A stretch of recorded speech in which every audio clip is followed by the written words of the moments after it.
आत्मवंदन masters ध्यान ज्ञान group में आप सभी का स्वागत है। भी हमारी जो बुक चल रही है 40 मास्टर्स के मैसेज, हम इस मैसेज में आगे बढ़ते जा रहे हैं और बुक कंप्लीशन की ओर बढ़ रहे हैं।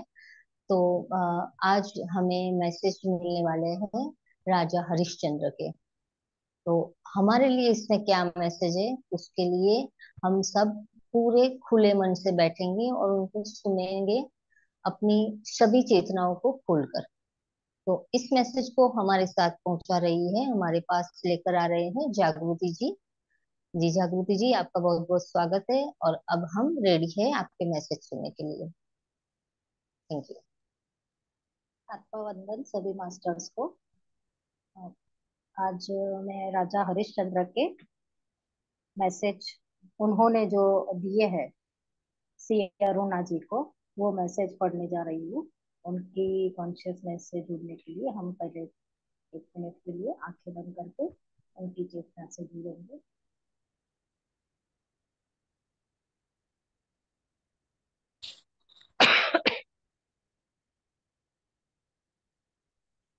महाकाल बाबा जी को प्रणाम करेंगे। परमहंस योगानंद जी को, पितामह पत्री जी,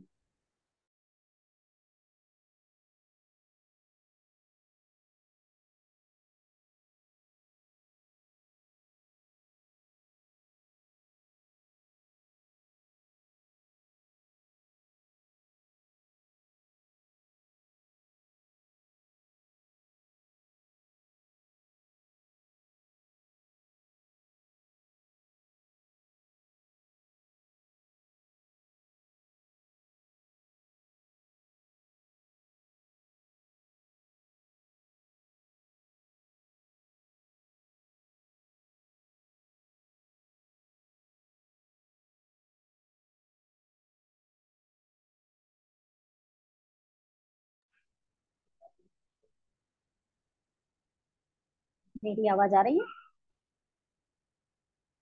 जी हाँ। अभी आ रही है। हाँ, वो कुछ अनम्यूट हो गया था। ओके, ठीक। हरिश्चंद्र जी के बारे में तो सब जानते हैं। राजा हरिश्चंद्र सत्य की वजह से, सच बोलने की वजह से उनको उनके परिवार से, अपने पत्नी और पुत्र से भी वियोग सहन करना पड़ा था। उन्होंने 29 जुलाई 1994 को सुबह 9:45 को सी अरुणा जी को मैसेज दिया है। उन्होंने बोला है, मेरे ओवर सेल्फ विष्णु है। ओवर सेल्फ मतलब अपनी आत्मा के गुरु, वो उनके विष्णु है। उन दिनों हम ध्यान में इतने अच्छे से लीन थे कि हम हमेशा अपने स्वयं के संपर्क में रहते थे। वो ध्यान में हमेशा अपने गुरु के संपर्क में रहते थे। वो जो ओवर सेल्फ रहते हैं, जो गुरु रहते हैं, आत्मा के गुरु, वो हमें गाइड करते हैं। मैंने न केवल अपने प्रति बल्कि दूसरों के प्रति भी पूर्ण सत्यवादी होने का कार्य ग्रहण कर लिया था। मैंने 7 साल की उम्र में अपने आप से प्रतिज्ञा की थी कि मैं कभी भी झूठ नहीं बोलूंगा या कुछ भी नहीं छिपाऊंगा, चाहे वह मेरे जीवन में कितनी भी आपदा या पीड़ा लाए। उनका ऐसा था कि वो कभी झूठ नहीं बोलेंगे, मतलब ऐसा नहीं कि खाली लोगों के सामने, वो अपने आप के अंदर भी इतने प्रामाणिक रहते थे कि वो कभी भी झूठ नहीं बोलते कि चलो कोई नहीं सुन रहा है तो मैं झूठ बोल सकता हूँ, ये मैं कर सकता हूँ। ऐसा नहीं था उनका। जो उन्होंने संकल्प लिया था वो उन्होंने उसे बराबर निभाया था। और कितनी भी मुश्किल आ जाए, कितनी भी पीड़ा आ जाए, तो भी वो बोले कि मैं मेरे संकल्प को नहीं छोड़ूंगा। तो यह स्थिति होने के कारण मुझे पूरे समय चुनौती दी गई। सबने सोचा कि यह मेरी जिंदगी का एक गुजरता हुआ दौर है, जिसमें लोगों को लगता था कि मैं कुछ ही साल सच बोलूंगा या जब तक मुझे किसी तरह की सजा नहीं मिल जाती तब तक। लेकिन मैं अपने सिद्धांतों का इतना पक्का आस्तिक था कि मैंने अपने भाषण और विचार में सच्चा होने का फैसला किया। मेरी समृद्धि या प्रगति की मात्रा से कोई फर्क नहीं पड़ा। एक पूर्ण ध्यानी और सिद्धांतों का व्यक्ति होने के नाते मैं उन दबावों को लगातार बनाए रखने में सक्षम था जिनका मुझे जीवन के हर कोने से सामना करना पड़ता था। उनको पता था कि ये सत्य की राह तो इतनी आसान तो है नहीं, कठिन है, और लोगों को भी लगता था कि कितना साल सच बोल पाएगा, कभी ना कभी तो ये हार के ये रास्ता छोड़ देगा। लेकिन वो बोलते, मैं बहुत ही पक्का था अपने फैसले के ऊपर। सच कहूँ तो एक दौर में जिंदगी मेरे लिए इतनी नीरस हो गई थी कि मरने की मृत्यु हो गई और मैंने अपनी पत्नी से उसके अंतिम संस्कार के लिए पैसे मांगे। ये भी पता होगा आपको कि उन्होंने अपने पत्नी और पुत्र का त्याग किया था और वो स्मशान में सेवा दे रहे थे। जो लाश आती है उनको जलाने के लिए जो लकड़ी या वो सब जो वहां की विधि है वो कार्य वो करते थे। जब उनके पुत्र की मृत्यु हो गई तो पता था ये मेरा पुत्र है, तो भी उन्होंने उनकी पत्नी से पैसे मांगे थे क्योंकि वो उनका काम था। तो उनको पैसे तो लेने ही थे अपनी पत्नी से, तो वो भी उन्होंने बोले मैंने ये भी किया। और उनको बहुत बुरा लगा, उनको लगा कि अभी मुझे जीना ही नहीं चाहिए, इतना उतना उनको दुख हुआ, लेकिन उनको तो वो अपनी ड्यूटी निभानी पड़ी। लेकिन यह भावना केवल एक पल के लिए ही अस्तित्व में थी। फिर मैंने एक सहायक के रूप में अपने कर्तव्य पर ध्यान देकर तुरंत अपने आप को नियंत्रित किया। अपना कर्तव्य था ना, वो जो स्मशान में सेवा दे रहे थे वही उनका कर्तव्य था, इसलिए उन्होंने अपने कर्तव्य पर ध्यान देकर अपने आप को नियंत्रित कर लिया। मुझे तुरंत पता चल गया था कि राजा हो या कंगाल, सभी को कोई भी सेवा प्राप्त करने के लिए पैसे देने पड़ते हैं। इसलिए हमारे बेटे का अंतिम संस्कार करने के लिए मेरी पत्नी से पैसे मांगने में कुछ भी गलत नहीं है। आप में से बहुत लोग सोच सकते हैं कि मैं मेरी पत्नी और हमारे बेटे जैसे शब्दों का उपयोग कैसे कर सकता हूँ और फिर भी अनेक प्रति पृथक हो सकता हूँ। देखिए, एक पारिवारिक व्यक्ति के रूप में मैं कहता हूँ कि वह मेरी पत्नी थी और उस समय हमारा बेटा था। यही है पत्नी और बेटे का सच्चा रिश्ता। लेकिन ड्यूटी पर एक व्यक्ति के रूप में मेरी पत्नी और मेरा बेटा मेरे लिए वही थे जो शव गृह में आने वाले किसी और व्यक्ति के रूप में। यहाँ मैं जीवन के सबसे महत्वपूर्ण पहलू यानी मृत्यु पर जोर देना चाहता हूँ। जैसे हम सभी प्रवेश करते हैं, वैसे ही एक समय होता है जब हमें पीछे हटना पड़ता है और यहाँ से दूर जाना पड़ता है। और उस समय घर में मरे हुए व्यक्ति के होने के बजाय उसमें मैं को जानकर आप शरीर को एक स्थान पर निपटाना चाहते हैं। हालांकि इस मृत शरीर को विभिन्न कारणों से अन्य कचरे की तरह नहीं फेंका जा सकता। आप शरीर को एक स्थान पर निपटाना चाहते हैं, हालांकि इस मृत शरीर को विभिन्न कारणों से अन्य उसके कचरे की आगे तरह की भी नहीं। लाइन, उसके आगे की भी लाइन एक बार हाँ, फिर। हाँ, हाँ।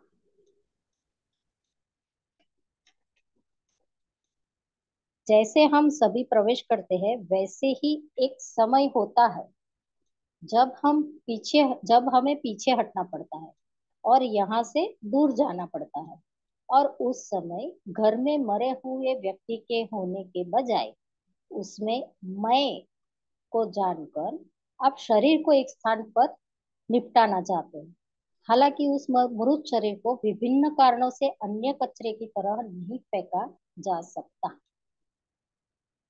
इन शवों को निपटाने के लिए जगह यानी शव गृह मुहैया कराई है, तो कृपया ध्यान दें और समझे कि मैं वहां एक ऐसे व्यक्ति के रूप में खड़ा था जिसका सभी भावनाओं पर पूर्ण नियंत्रण था।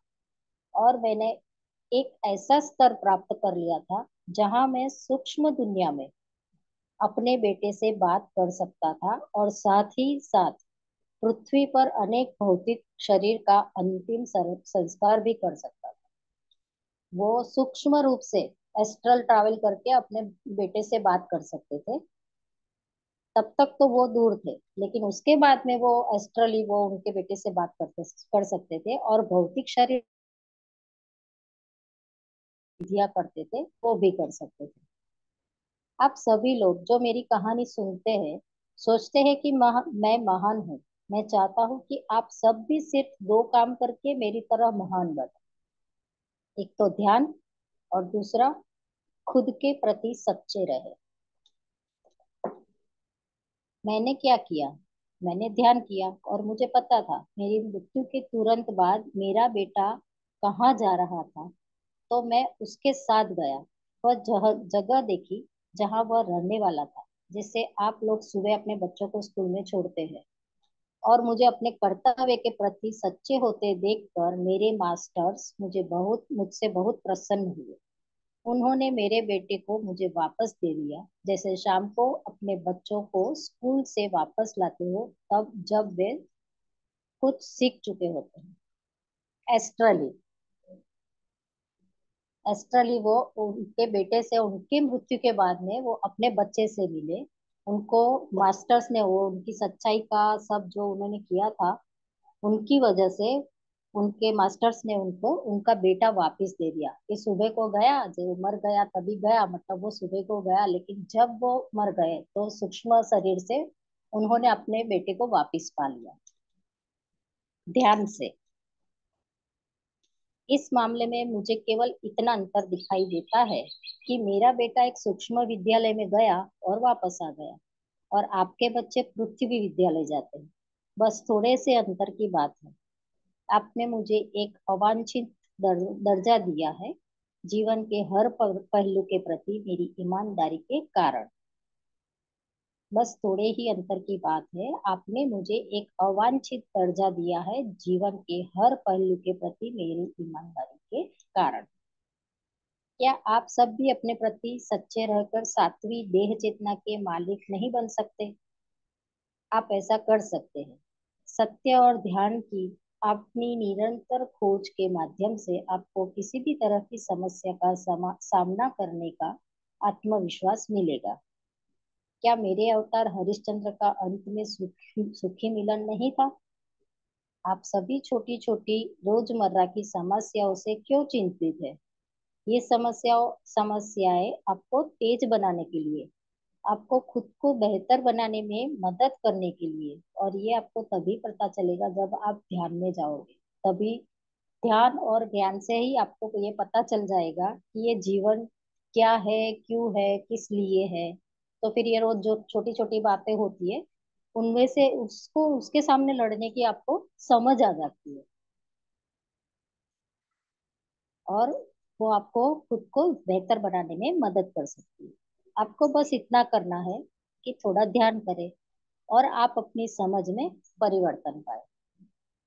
देखिए दोस्तों, समस्याओं और सबको जीवन जीना हमेशा बेहतर होता है। और फिर एक सुखद समझ प्राप्त करें, बजाय इसके कि संभावित सुखद क्षणों को देखते हुए समस्याओं से दूर भागते हुए जीवन जिए और अंत में अवतार की विनाशकारी बर्बादी में समाप्त हो जाए।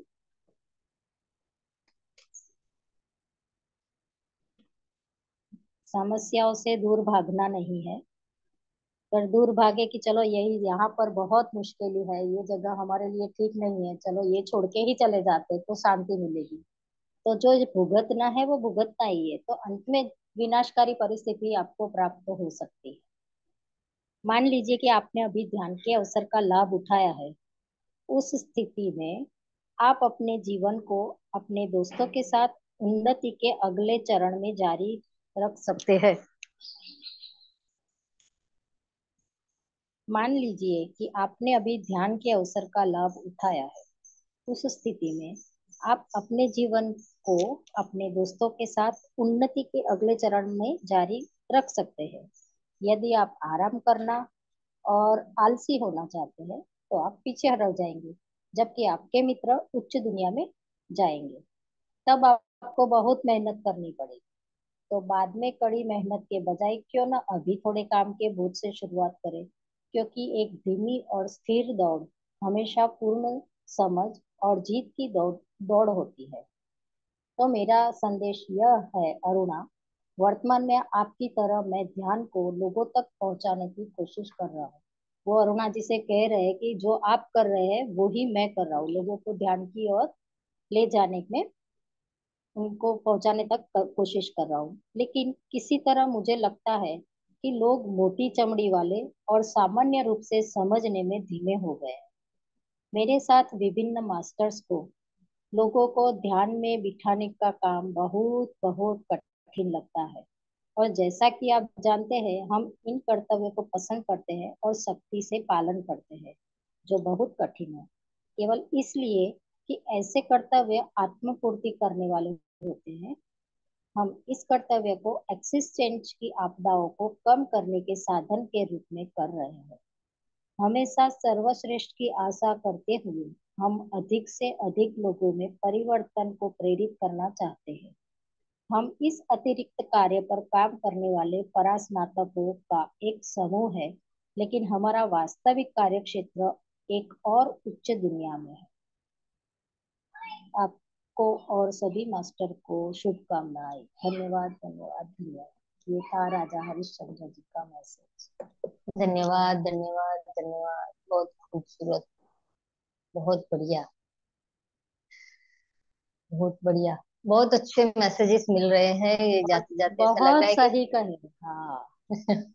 ऐसा लग रहा है कि फिर से रिपीट करना चाहिए इसको, फिर से समझना बाकी है, और सभी मास्टर को फिर से समझना बाकी है, बहुत कुछ रह गया है और फिर से करना चाहिए। देखिए राजा हरिश्चंद्र जी ने बहुत अच्छे मैसेज दिए, कि सत्य बोल रहे थे, फिर भी वो राजा तो थे। मतलब उन्होंने एक सेंटेंस ये भी बताया कि मेरी समृद्धि और प्रगति में ये मैं निरंतर बढ़ता रहा था इस सत्य के साथ, और इसी सत्य के साथ मुझे बहुत सारी कठिनाइयों का सामना करना पड़ा। सभी के जीवन में कठिनाइयां आती ही है, लेकिन एक प्रण था उनके साथ, और वो प्रण उन्होंने लिया था सिर्फ 7 साल की उम्र में। ये 7 साल की उम्र जब बच्चे की खेलने की होती है, उस वक्त जो तय हो जाता है ना, वो पक्का हो जाता है, तो उसके संस्कार बन जाते हैं। तो ये बहुत बढ़िया।